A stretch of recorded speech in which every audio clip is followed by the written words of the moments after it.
Hi everyone, Jacqueline here. So today I want to plant up some Alberta Dwarf Spruce. Now you're going to say, hey Jack, these are the smallest trees I've ever seen. Well, you are right. They are all of about a foot tall. And are they ever cute?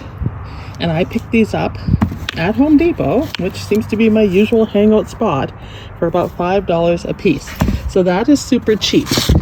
Now, the reason I wanted these, and they're so small, well, number one, they're on sale. Number two, they're just too darn cute to resist. And number three, these are the perfect trees to make topiaries out of. So you see those pictures with all those topiaries with all the fancy swirls and everything in them? These are perfect for that. So these are called a Dwarf Alberta Spruce. They're a dense evergreen. You have to keep them moist, especially for the first year. And then 2 times a week after the first year, you need to water them. They're prized for their foliage because their foliage is very dense and tight. That's what makes them great for topiaries. The average height of these is 3 to 4 feet. So perfect for the smaller yard that needs a pop of green in it or wants to do a topiary in it and doesn't have the space. So these are perfect. They're also really good for containers. So if you want to do a topiary in a beautiful cement container, these are the ones you want to use for that. They would be amazing for that. Now, to plant these, you want to plant them about 5 feet apart. Well, I have no trouble with that. I have a long flower bed here that needs something in it. So we're going to definitely get these in. And these are good to minus 34 degrees Celsius. So minus 28 to minus 34. And no pruning required, and you fertilize them in the spring. So that is the key information about these little Dwarf Alberta Spruces. But you can see, like, they're not the softest of a needle, but they're extremely tight. So we look in them, you can see how tight they are. So that would be why, like, if you want to do a topiary and you want to wrap it around like this and come up and around. So you're going to go around like this, up and around, up and around, and leave the ball on the top, right? That's how you're going to do it. Now, if you're going to turn even these little guys into topiaries, you're going to do it in the spring, not now, because you want to keep the foliage as dense as you can, especially going into the first year of planting, so that they can set down roots and they don't struggle or get winter kill on them, especially in the colder climates like what I'm in. I'm a zone 3B, so it gets quite cold here.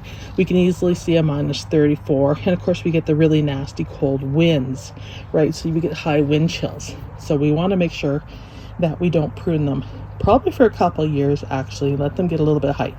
Now these are what I would call a micro grower, meaning they grow super slow. Okay, so quite honestly, pruning these at this height just doesn't really make any sense. It's just too small. So we want to wait until they're a bit bigger to prune them. So I would like to see them probably up to about here in the ground, so we're talking about 3 feet high, before I prune them. And then we'll let them grow a bit more to be a stately piece. So when you put these in the garden, put them in a spot where they're going to stand out, and they're going to be the center of the show, right? That's what you want with these, because that's what they are. They are a piece that you can make gorgeous by doing a topiary, or even decorating it for Christmas and stuff. It'd be very cool. These are just such little trees and so dense that they are perfect for that. So anyhow, I want to plant all 4 of these today. They got to get some roots on. I've got to get them in the ground, and they are not going far back in the beds. They're going near the front in the beds. So I'm just looking at this bed, which you'll have to excuse me, but the gout weed has kind of gotten ahead of me here because I've been struggling a little bit with my knee and that. A little bit of twisting and crunching going on there that hasn't been very pleasant. And so now I need to find a place to put these in. So I'm just going to lay these out and kind of stand back and see how they look and see what you guys think. So right here, I see this as a perfect spot because they're going to get the color of the coleus. Sorry, not the coleus, so the bugle weed here, and the irises, and the coral bells or heucheras, the lava lamps. So I think, that's a really good spot, and it'll hold its own there. And then we're going to go over here, and since I have 4, I got to figure out where I'm going to lay out the other ones. And like I said, just ignore the gout weed and that's taken off. I'm going to try to get to that this weekend and tame it, so to speak, and tame the bed a bit. All right, so here's another really good spot right here where we need something for color, and I think we could put it like right down here, or we can put it right over here. And I'm just looking at the spacing, so I'm thinking right there. All right, let's grab another one. 2 more to go to place, and then I'm going to dig them in. And you see Rob's hard at it. He's painting the railing. He put a railing up for me. We still got to put the lattice on it and get it done, but he's painting it brown to match the house and the pots. So I took everything off the front step so that he could build the railing for us. So woohoo, I now have a railing to hang on to so I don't end up on my butt in the winter when things get slippery, or anybody else, like when you have family coming and that. There's a safety measure there. Our parents are getting older, and you know, you got to put those measures in to protect them so they also don't get hurt. All right, so just walking along here, and finding a place for this to go. All right, so I like this spot right here. I think this is a really good spot to put them in. So we got 3 placed. I need 1 more, some maybe more in the middle, just to offset the other one. Just looking through here. Man, this bed's getting full, hey? But I'm honest, like, I show it like it is, you guys. Like, my beds are not perfect. Sometimes things get ahead of me, and this is one of those times. I'm thinking right there. We'll place the other one and put it in. You know, like, we all have issues. Like, I've got grass creeping in the bed, and I gotta get at it. So, all right, here is the final one. And we're going to place this one too. And we're just going to go down here and look for a small spot. Spot that's suitable. And that it can do its thing. And I'm thinking right there maybe. Yeah, it's not bad. I do have lilies there though. Maybe not. I don't want to dig those lilies up. I'm very particular when it comes to my lilies. Okay, so that's a good spot for it right there, I think. Looking down the bed line to see. They just blend in with all the green on the camera, hey? I think he'll fit in there well. Once he gets taller, he'll stand out, right? Which is nice, because he'll be taller than the potentillas and that. And then he'll stand out, and then I'll shape him as a topiary. And then he'll be a statement piece in this bed to give it some more oomph. All right, so I'm going to dig these in now. And we'll see what they look like when they're done. Like I said, you guys, it's a lot of green right now because it's that time of year. I mean, I can show you some color with the 9 barks and with the yarrows and the potentillas, the mango tangos and the yellows, the little limes. You can see, you guys were with me when I planted these, so you can see how they're doing. And these are all bargain plants, right? You can see the incredible there, how it's doing. It's really pretty, and I never cut it back, you guys. A few leaves on it that don't look the greatest, but for the most part, it's hanging in there. So you can see the limes. Little limes that were just planted.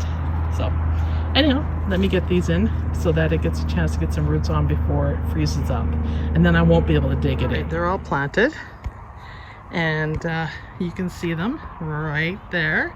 There they are, and it looks pretty cute there, and I think it's a good spot for it.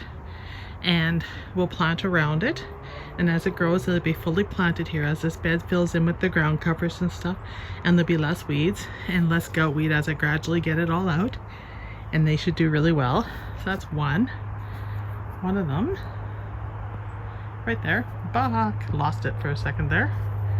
And then we're gonna scroll down here.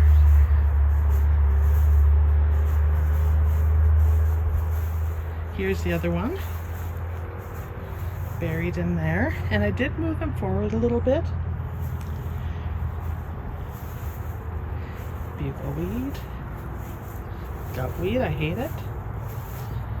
And there's the other one sitting in there. So he looks kind of cute. And then finally the fourth one is right here. And one thing I do, you guys, is you will see, I literally stomp on the roots to push them into place. You will notice me doing that. Just to firm them in so they make good contact with the soil. All right, so the next thing I want to collect the zinnia seed before it freezes up tomorrow night. So this is the Queen Lime Orange zinnia seed. And you can see, yeah, it's had its day. The foliage color in the fall was beautiful until we took a frost. And they still hung on. And the pollinators are still enjoying them.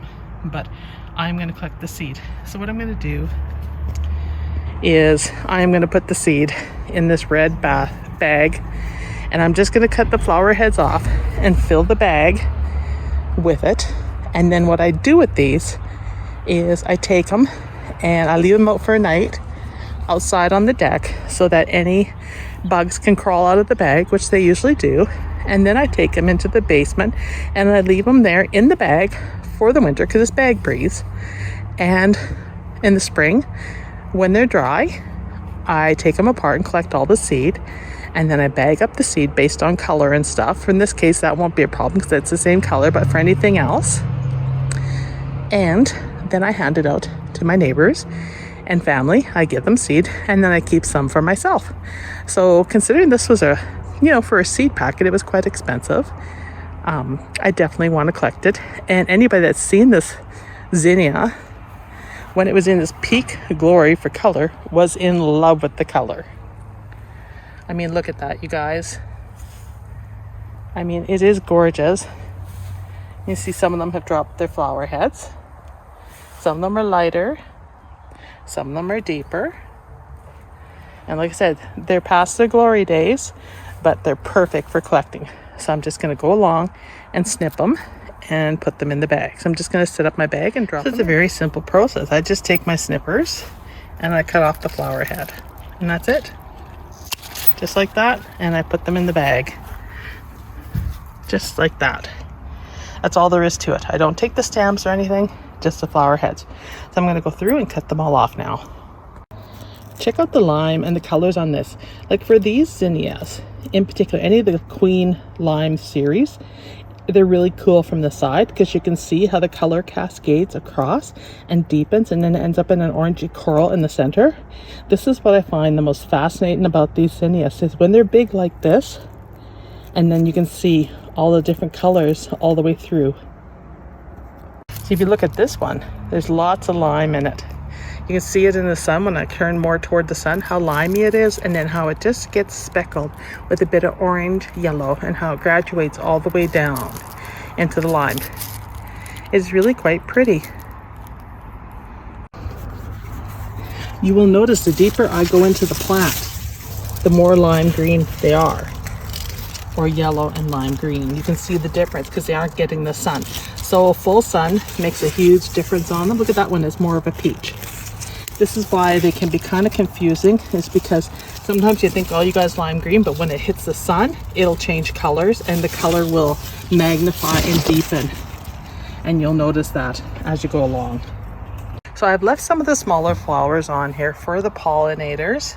And, if it doesn't freeze Wednesday and Thursday night, they can enjoy them. You will notice what I'm collecting on this bag is it is full of ladybugs.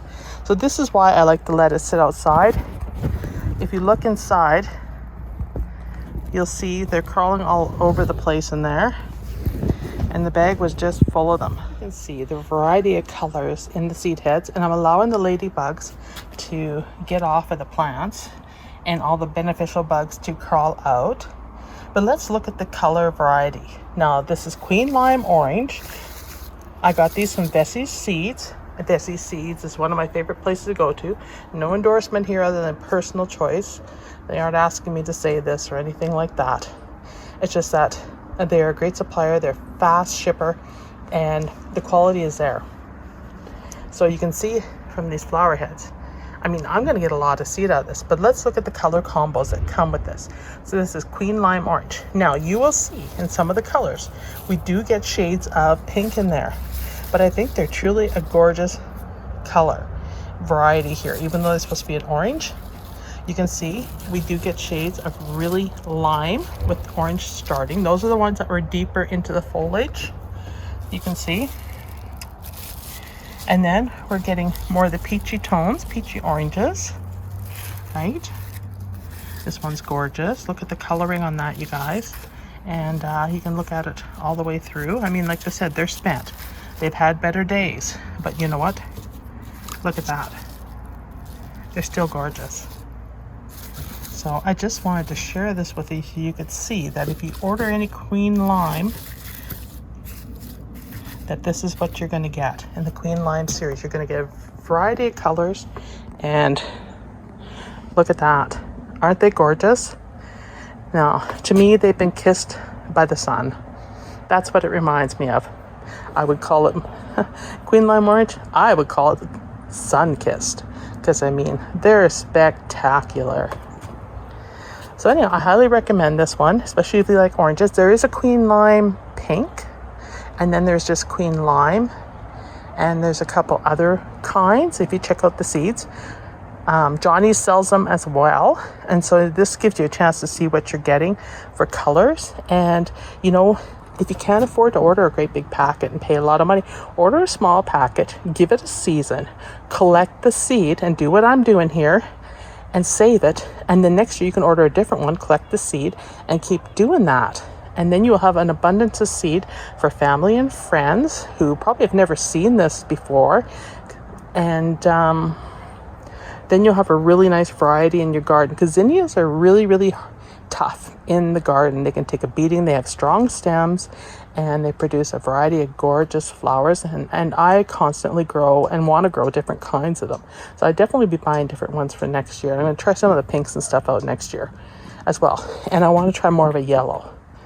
But anyhow, this is what you get, and you can see.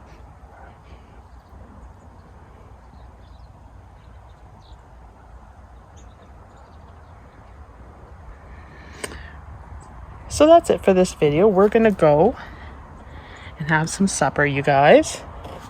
We both worked all day, and now it's time to have some supper. Got a little bit done in the garden, which is great.